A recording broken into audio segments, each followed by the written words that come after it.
Olá, pessoal, tudo bem com vocês? Tudo certinho? Vamos continuar pensando direito, vamos continuar falando sobre família.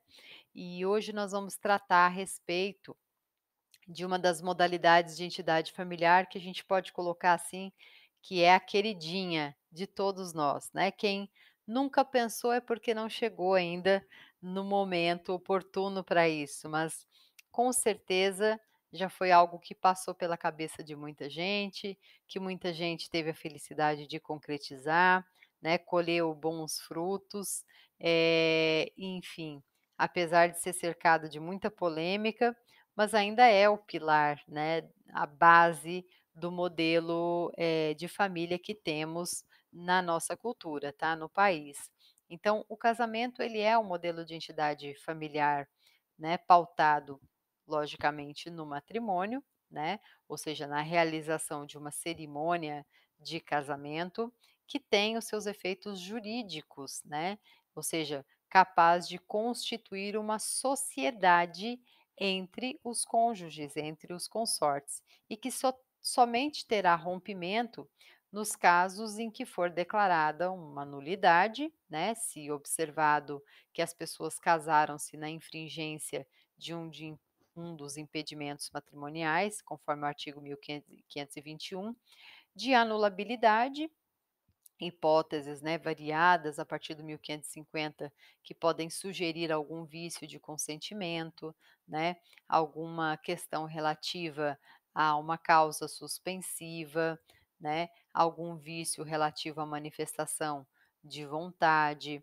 a um erro essencial sobre a pessoa do outro cônjuge. Então, são situações pontuais que a legislação enumera como possíveis, né, de buscar-se a anulação do casamento. No entanto, essas hipóteses, né, de anulação todas são passíveis de convalescer. Então, existe um prazo, né, decadencial para que elas possam ser arguidas e o casamento seja declarado anulado, né. Passado este prazo, significa então que as pessoas terão que viver eternamente juntas, né? Não, mas aí se buscará uma outra forma de rompimento deste vínculo, como é o caso do divórcio, tá? Historicamente, pessoal, o casamento ele aparece, né, em várias culturas. Então, tradicionalmente, as cerimônias, as celebrações de casamento, elas serviram, né, para dar publicidade de uma união entre duas pessoas perante aquela comunidade, perante aquela organização social em que os cônjuges conviviam, né? Inicialmente, e aí novamente a gente vai mencionar sociedades primitivas aqui, não se exigia, né, um registro, ou um procedimento tão formal como o ato solene do casamento hoje exige, segundo a nossa legislação. Mas era sim uma forma de dar publicidade ao relacionamento perante a sociedade, que aquelas pessoas estavam se unindo, né, para formarem uma família. E aí os aspectos e relevâncias a partir dessa, publicidade, né, de tornar público essa união, eram justamente os efeitos que ela provocava naquele meio em que os indivíduos viviam, né, conviviam, que era o fato de, unirem-se, em um vínculo e em uma só pessoa, né, e compartilharem a vida, né, de forma plena, né, as obrigações que assumiam um para com o outro, bem como aos seus filhos e as suas respectivas famílias, certo? Bom, no direito romano, né, inicialmente, assim como no direito antigo, o casamento se caracterizava como uma forma de culto, né, ou seja, uma cerimônia religiosa pautada no sagrado. Aliás, a sacralização do casamento, né, ou seja, o casamento como sendo um ato considerado sagrado, foi o que levou à ideia, né, de indissolubilidade do casamento como forma de constituição de entidade familiar. Isso porque, no aspecto religioso, na maioria das doutrinas religiosas, essa união entre o homem e a mulher, né, que se tornam uma só carne, ela é indissolúvel.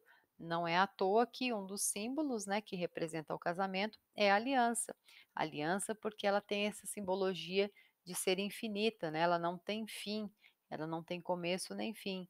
é um ciclo, é mais ou menos o que se espera do casamento, isso no aspecto cultural e também religioso.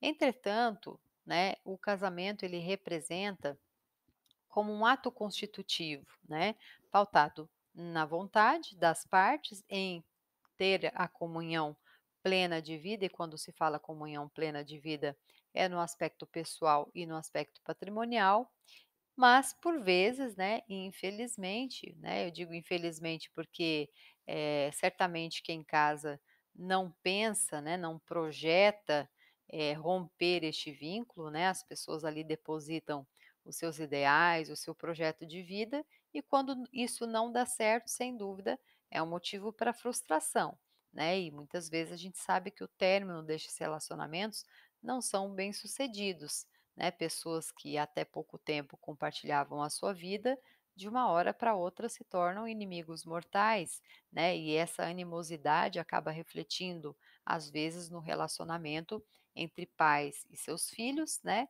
Como é o caso da alienação parental, como são casos aí de violência doméstica, feminicídio e tantas outras tristezas, né? Tantas outras realidades que infelizmente nos deparamos aí no dia a dia dos lares brasileiros, né.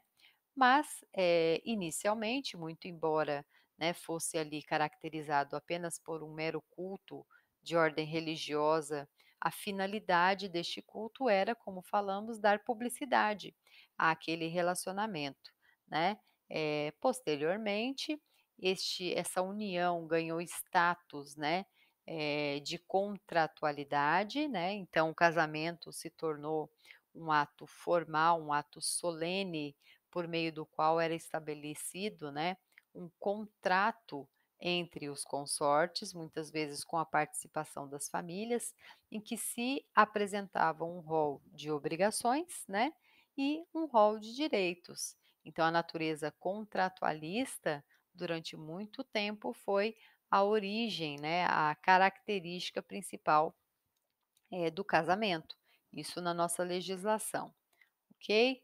Bom, enquanto conceito, o que poderíamos colocar, um conceito tradicional do casamento, né? Eu vou citar aqui um conceito da Maria Helena Diniz, ela traz a seguinte definição para o casamento: é um vínculo jurídico entre o homem e a mulher. Aqui, né, eu vou puxar aqui um asterístico, digamos assim, porque aqui neste conceito, né, há uma restrição do casamento como sendo possível apenas nas relações heterossexuais.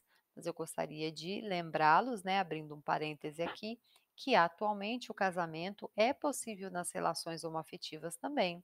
Estamos diante da vigência da resolução 175 do CNJ, né, que determina aos cartórios a obrigatoriedade tanto em registrar-se união estável homoafetiva como inclusive o casamento, né, uma vez que o Estado, reconhecendo a possibilidade de estabelecerem-se uniões estáveis homoafetivas, ele não poderia negar a existência ou a possibilidade de realizar-se o casamento, já que a própria lei de união estável prevê a possibilidade de conversão em casamento, né.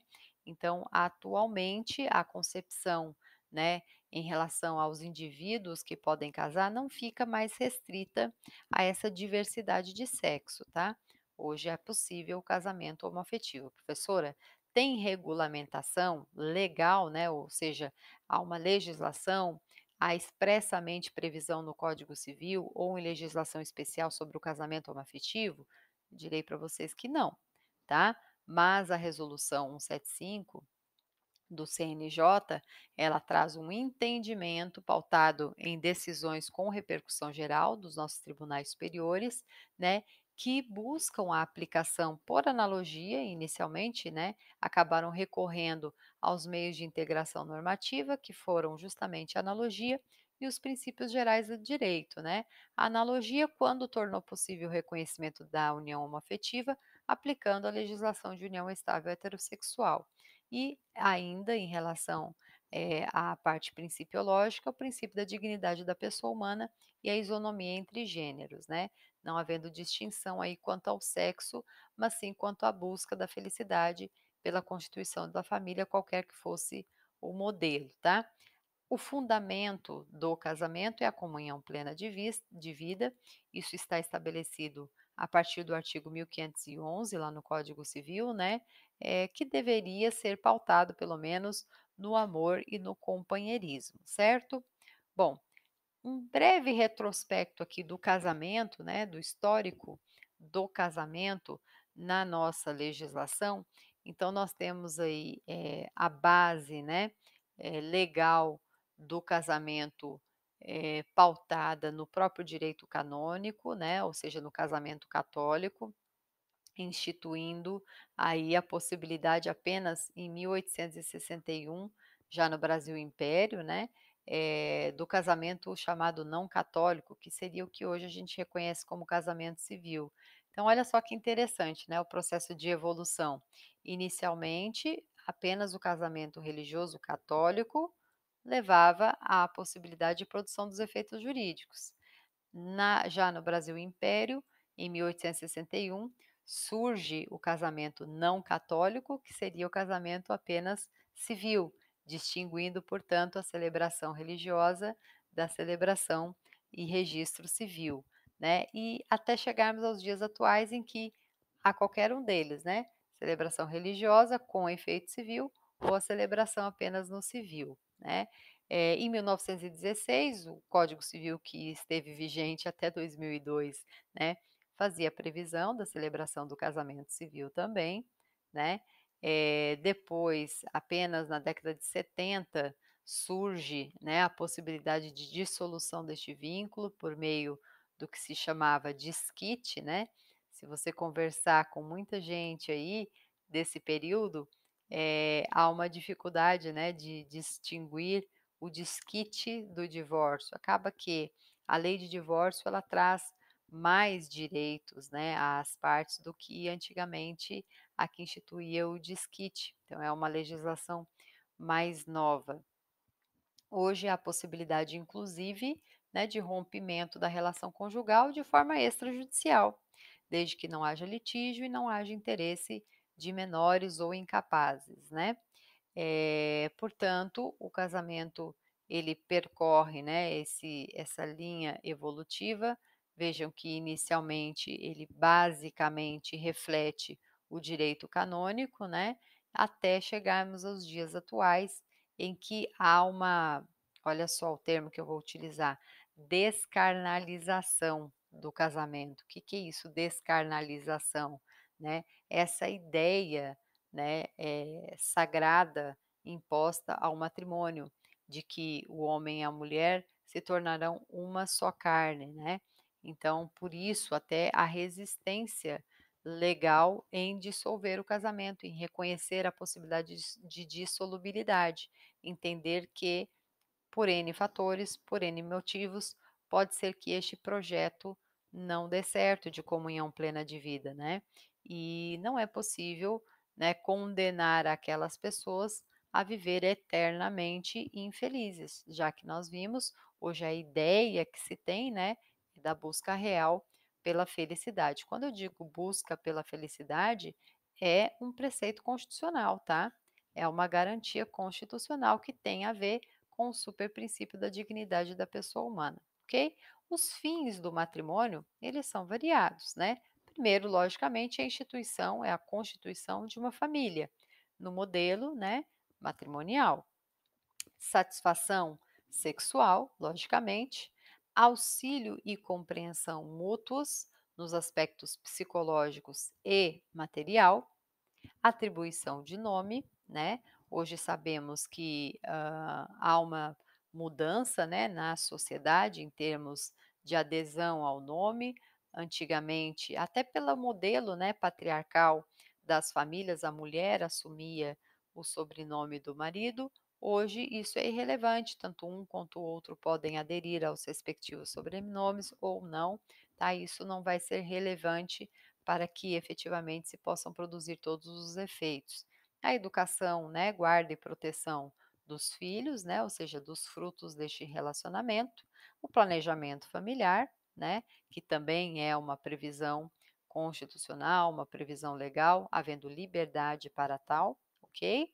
E atualmente o casamento ele ainda ostenta, né, o status de, procedimento mais burocrático, digamos assim, em termos de constituição de família.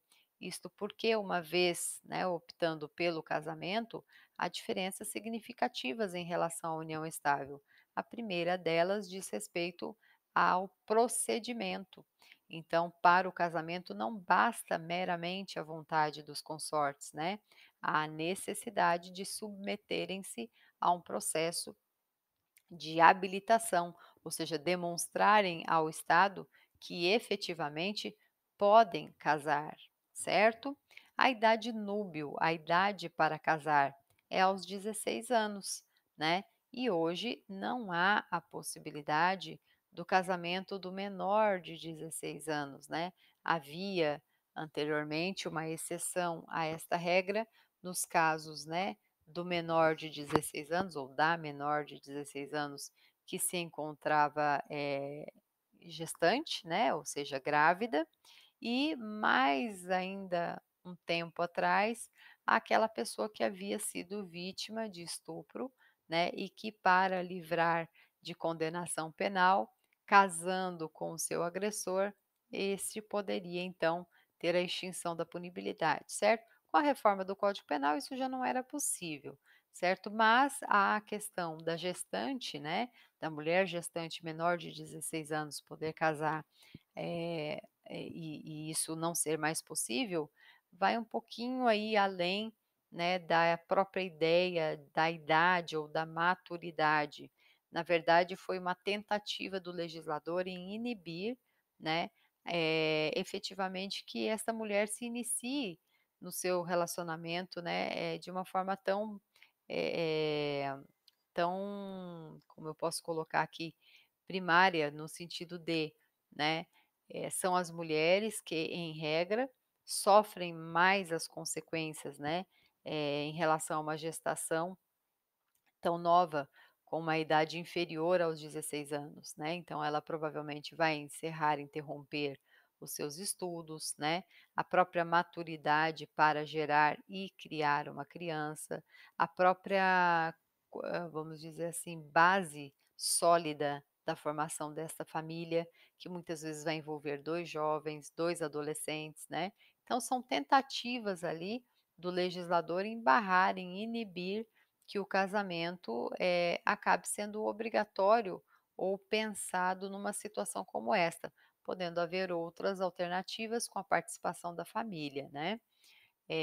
Bom, a questão relativa à idade núbil, né, ou seja, muito embora aos 16 anos possa tanto o homem quanto a mulher se casarem, este casamento, justamente em razão da idade, né, ele precisa ser consentido, tá?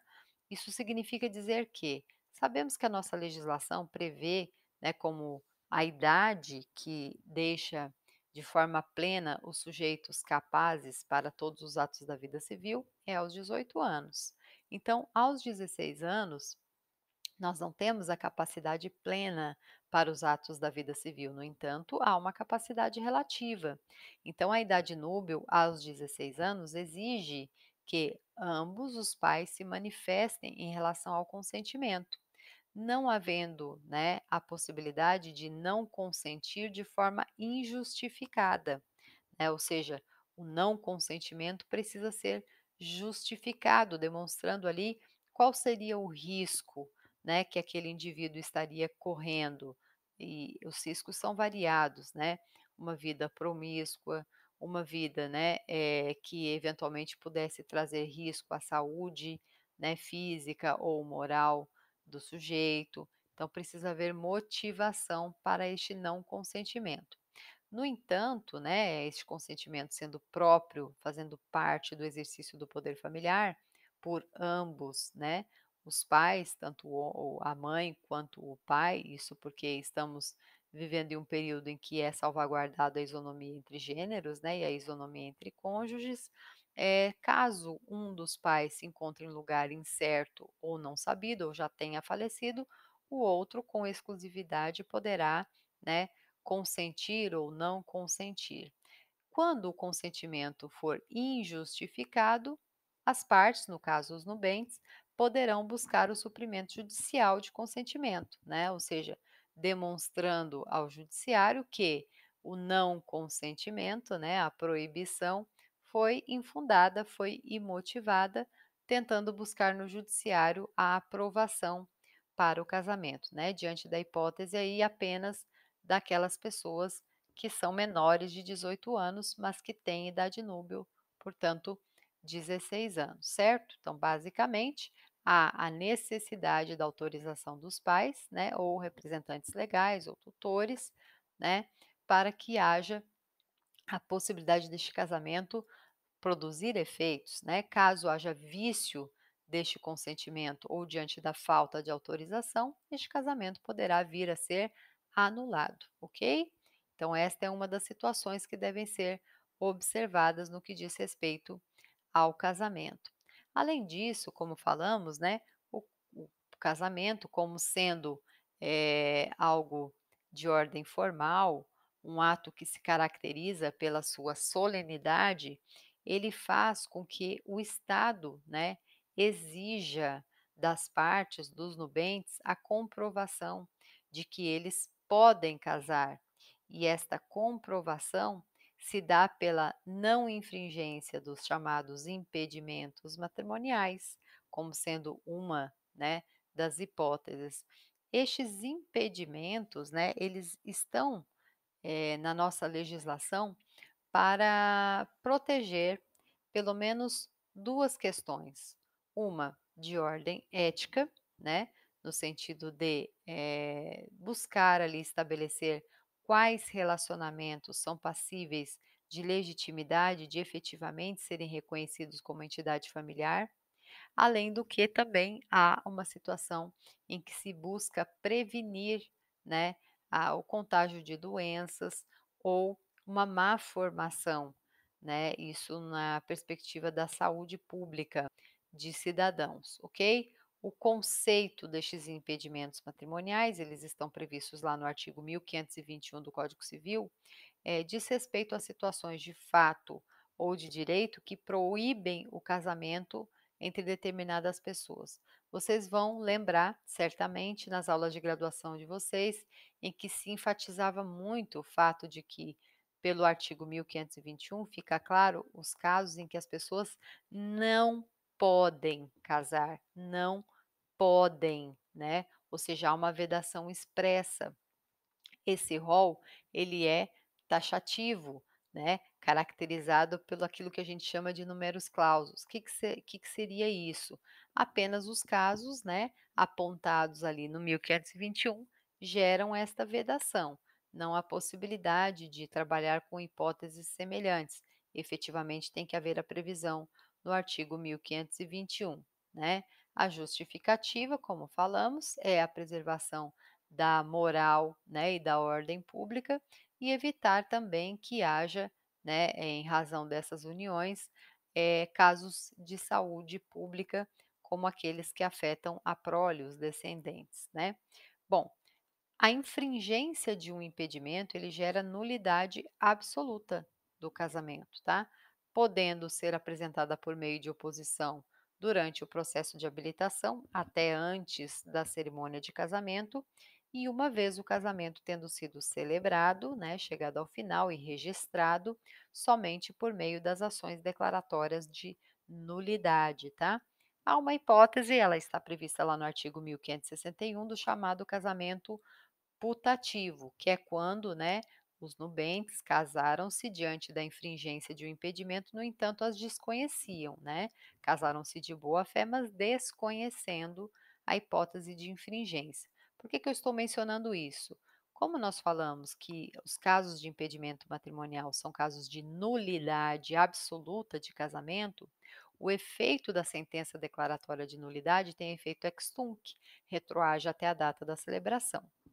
No entanto, quando diante da hipótese de casamento putativo, né, nós vamos ter excepcionalmente o efeito ex nunc, mesmo diante de um caso de nulidade, ou seja, a sentença só produzirá efeito a partir da sua publicação, não retroagirá, perdão, até a data da celebração do casamento, tá? Quanto ao prazo para a arguição das nulidades, né, a qualquer tempo, tendo-se em vista que se trata de uma hipótese de nulidade absoluta, tá? Em termos dos impedimentos. Bom, com relação às categorias de impedimentos, temos as hipóteses de impedimentos resultantes do parentesco, que estão presentes ali no artigo 1521, dos incisos 1 ao 5, seja por consanguinidade, seja por afinidade, seja por adoção, né, encontram-se presentes nessa primeira parte. Ao impedimento de vínculo, né, ou seja, como é o caso da vedação ou proibição de que uma pessoa tenha de casar-se com mais de uma pessoa. Então, o importante aqui, a gente viu, né, em outro vídeo, falando sobre os vínculos de parentesco, né? Lembrando que cônjuges não são parentes entre si, eles estabelecem um vínculo conjugal. Então, por isso que o primeiro rol, a primeira categoria de impedimentos que se refere a parentesco, se refere aos parentescos por consanguinidade, civil ou afinidade, né? A outra categoria de impedimento é a determinada por vínculo. Qual vínculo? O vínculo conjugal, né? Ou seja, pessoas que já são casadas não podem casarem-se com outras, em razão de impedimento gerado pelo vínculo já existente com outra pessoa, tá? E o impedimento de crime, que é o caso em que um dos nubentes está ali envolvido em tentativa ou homicídio doloso, né? Ou seja, o cônjuge sobrevivente não pode casar com quem tentou matar ou efetivamente matou a pessoa do seu outro cônjuge, muito embora esteja em uma situação de viuvez, né, em que, em princípio, tornaria possível constituir nova família, tá? Além dos impedimentos, há as chamadas causas suspensivas, né? Essa exercem menor relevância e menor impacto na perspectiva do casamento, porque vejam, os impedimentos vimos que são pessoas que não podem casar, enquanto as causas suspensivas, que têm previsão a partir do artigo 1523, trata daquelas pessoas que não devem casar, né? A via aí, ou o fundamento, seria para proteção patrimonial, né? Ou proteção da própria pessoa, das pessoas que irão casar. A justificativa, portanto, né, é o interesse, né, de proteger a prole, fruto do relacionamento anterior, e as questões patrimoniais, tá? Bom, quanto à legitimidade para arguir e o prazo para arguição, né, uma vez estabelecendo a causa suspensiva, diante do artigo 1524, elas podem ser arguidas pelos parentes em linha reta de um dos nubentes e pelos colaterais até o segundo grau, tá? Ou seja, em segundo grau, que são os irmãos, ok? Lembrando aí dos graus de parentesco, né? Como eles se estabelecem na linha reta ascendente ou descendente pelo número de gerações, né? Exemplo, o pai e filho são parentes em linha reta, né? Do pai para o filho descendente, do filho para o pai ascendente de primeiro grau, porque o número de gerações entre eles é um, né? Já na linha colateral ou transversal, a contagem destes graus se dá a partir da identificação do tronco comum, porque irmãos são parentes de segundo grau. Um irmão não descende do outro, né? O tronco comum de dois irmãos são seus respectivos pais. Então, eu primeiro preciso ir até os pais para depois estabelecer o vínculo entre os irmãos. Então, eu faço dois caminhos aí, né? Eu subo para os pais e depois vou até o irmão. Então, um, dois. Logo, irmãos são parentes de segundo grau, tá? Bom, um outro ponto que deve ser observado ainda em relação ao casamento, como já falamos, são os aspectos formais, né, que envolvem a cerimônia, a celebração do casamento. Nós já falamos antes, né, não bastam que duas pessoas manifestem vontade em casarem-se, há necessidade de se submeterem ao processo de habilitação. E este processo de habilitação é um procedimento até a celebração do casamento, tá? Portanto, anterior, por meio do qual, né, os nubentes, ali os consortes, irão apresentar os seus respectivos documentos, né? O rol de documentos estabelecidos lá no artigo 1525, com a finalidade, né, de, primeiro, dar publicidade ao casamento, né, e assegurar diante do Estado, diante da sociedade, que eles não têm ou não estariam impedidos a casar, né.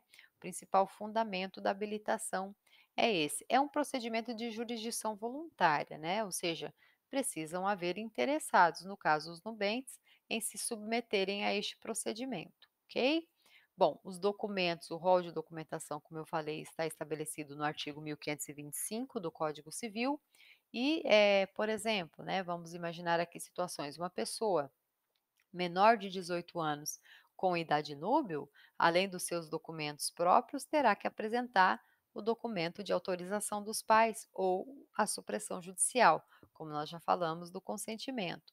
Se for uma pessoa plenamente capaz de 18 anos, os seus respectivos documentos pessoais. Se for uma pessoa divorciada, vai ter que apresentar a averbação desse divórcio. Se for uma pessoa viúva, terá de apresentar a certidão de óbito, e assim sucessivamente, ou seja, vejamos, o fundamento do processo de habilitação é você demonstrar que efetivamente pode casar. Então, eu tenho que comprovar que não há infringência de nenhum impedimento, como nós já havíamos falado. Uma vez apresentados, né, todo o rol de documentos, né, vai ser estabelecido e publicado o edital. E esse edital é o que vai dar efetivamente publicidade, né? Ele vai ficar afixado ali pelo período de 15 dias, havendo a possibilidade de qualquer pessoa opor impedimento caso saiba de alguma situação que, por exemplo, incorra em um impedimento para casar, né? Esta oposição, ela muito embora no caso de impedimentos possa ser feita por qualquer pessoa, não poderá ser na forma anônima, tá? Então, existe um requisito, precisará ser declarado de forma escrita, assinada e instruída, ou seja, ou já acompanhada das respectivas provas, ou informando aonde essas provas podem ser localizadas, certo? Então, há um requisito também de procedibilidade. Bom, sendo assim, né, optando pelo casamento, os nubentes então irão se dirigir até o cartório, né, levarão os seus respectivos documentos, irão requerer a abertura do processo de habilitação, estando tudo ok, será fixado, né, publicado os editais, não havendo nenhum problema, então finalmente haverá a homologação, né, daquele pedido de casamento e, será emitida então uma certidão, né, tornando aptos, né, uma chamada certidão de habilitação, tornando ambos os nubentes aptos a casarem-se, tá. E aí ali, designando uma data para a cerimônia, para a celebração e registro do casamento. Se caso houver oposição, né, ao outro nubente será conferido ampla defesa e o contraditório, certo? E aí somente então haverá a possibilidade, né, ou de confirmar-se o casamento ou efetivamente, né, comprovando-se que há uma infringência de impedimento, a cessação, né, daquele evento, ou seja, não poderá mais haver o casamento e muito menos ele será registrado. Com a celebração do casamento e o respectivo registro, né, aí o casamento passará a efetivamente produzir todos os efeitos jurídicos, né, possíveis e, observados pela nossa legislação. Quais são eles? Os de efeito, né, ou ordem pessoal, é tornar o homem, a mulher ou o par homoafetivo casados, né. Isso significa o quê? Que a partir daquele momento eles perdem, né, enquanto estado civil, a sua condição de solteiro, não mais podendo retornar para ela, salvo nos casos de nulidade ou anulabilidade, né. Se não houver a declaração de nulidade ou anulabilidade do casamento, né, caso ele, não seja eterno, as pessoas sairão ali divorciadas ou viúvas, né, não retornando mais a seu status inicial de solteiros, ok? Bom, um outro ponto importante também, já na celebração, é a liberdade, né, a qual os nubentes têm da escolha do regime patrimonial, né. Então o artigo 1639 do Código Civil torna aos nubentes, né, dá aos nubentes a liberdade para a escolha do regime patrimonial. A nossa legislação prevê 4 modalidades de regime patrimonial, né, que são a comunhão parcial de bens, a comunhão universal de bens, participação final nos aquestos e a separação convencional de bens. Estes são os regimes de livre escolha dos nubentes. Há ainda o regime da separação total obrigatória, com previsão no artigo 1641, tá?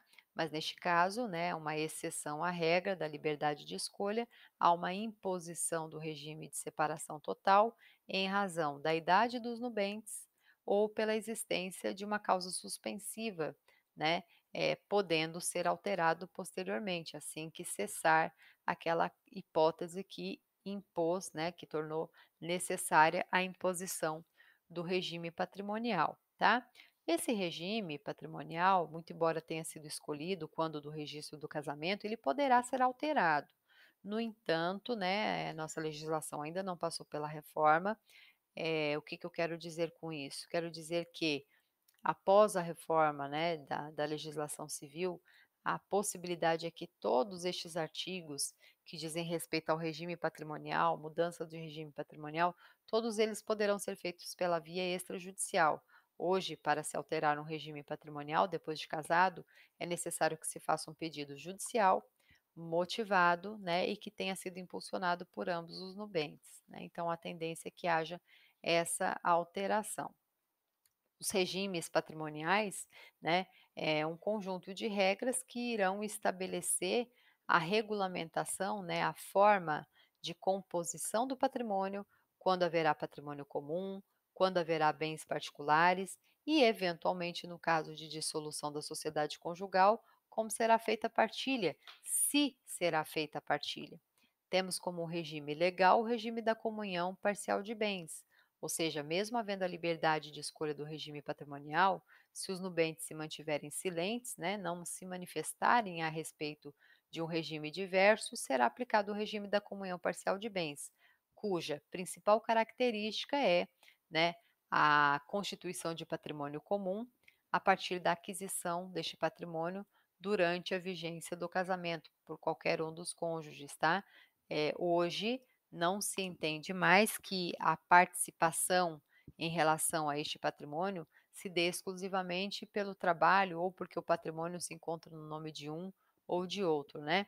Entende-se por esforços comuns não somente aqueles fruto de um trabalho efetivamente, né? Um trabalho fora de casa, seja como empresário, seja como empregado, mas toda a contribuição, né, que foi dada para a comunhão plena de vida. Mesmo o sujeito que não trabalhou fora, que a vida toda, né, cuidou da família, esse sujeito terá direito à proporção de 50% na partilha em caso de dissolução da sociedade conjugal.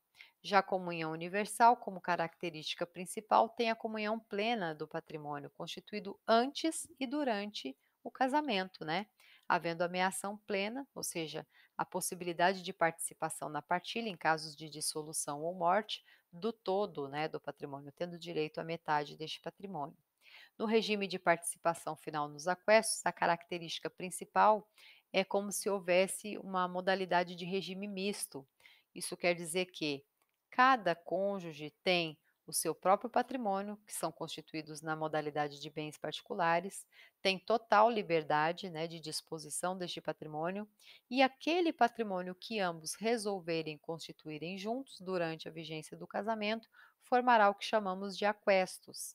Então, em relação aos aquestos somente haverá partilha em caso de dissolução. Com relação à titularidade do seu patrimônio particular, em nada o outro terá direito.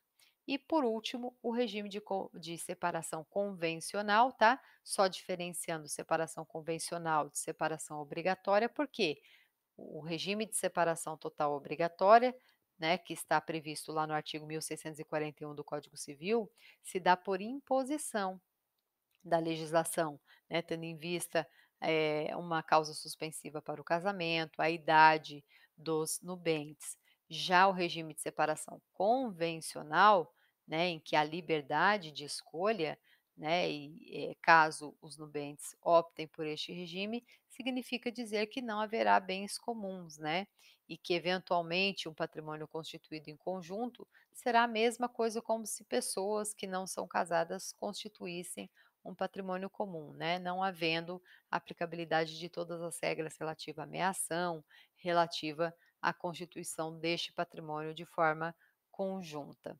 ok? Bom, todas estas modalidades de regime têm previsão legal, sendo que o regime da comunhão parcial de bens não exige a formulação do pacto antinupcial e qualquer um dos outros regimes exigirá a formação do pacto antinupcial.